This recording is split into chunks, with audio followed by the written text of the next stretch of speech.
Yeah. Well, thank you very much. John Barrowman is recreating our Poltergeist story as we speak. There you go. Man is a fool. It's your last chance today to enter our competition worth a massive £20,000. Not bad for one phone call.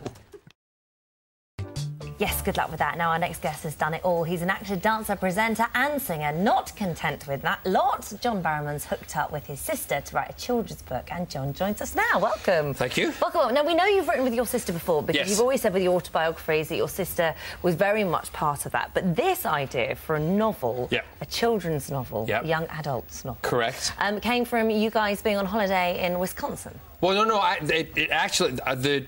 Carol lives in Wisconsin, and we do spend a lot of time there. It was up in the north part of Wisconsin, yes. We were at a lake, and I was a very big fan of Harry Potter books, as was my sister, and I used to fly all the first edition Harry Potters over to the States to my nieces and nephews.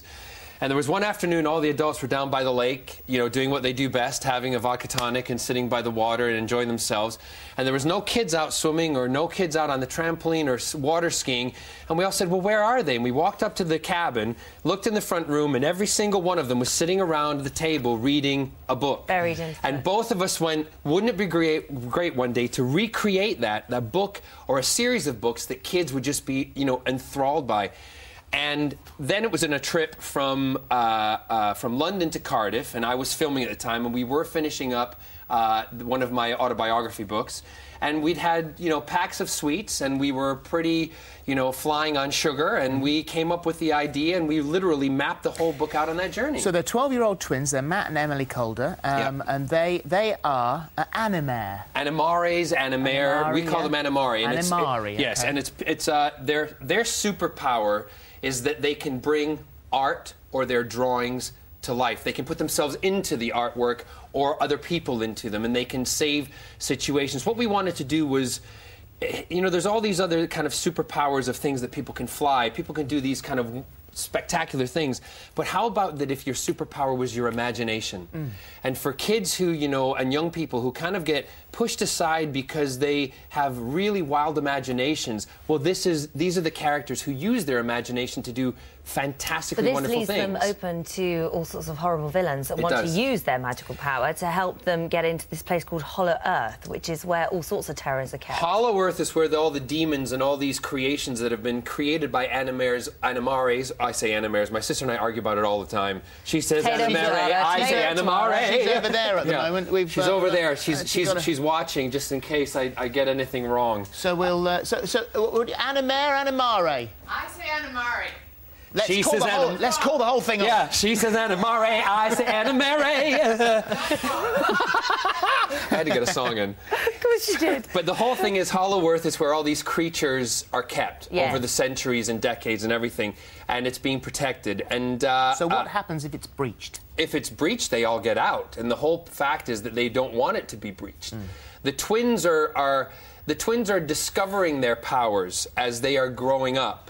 And also their mother, Sandy, is protecting them from the realm and the Guardians and everybody who wants to do bad things to them. It sounds a bit like a future movie here. Are we going to do Well, I have to tell you, Phil, that, you know, I'm glad you asked, because Barrowman Barker Productions are in negotiations with the TV rights at the moment. Barrowman Barker Productions? Yes. Oh. And we also have been contacted by a very big Hollywood film company who do films for Mr. Clooney and stuff, and they want to look at it for possibilities of film. So this could be the next big Potter franchise, because this isn't just the only book. You're starting the next one, aren't you? We're starting the next one, and we want it to be 3. The publishers have gone for 2 at first, but Carol and I have it mapped out for a series of 3.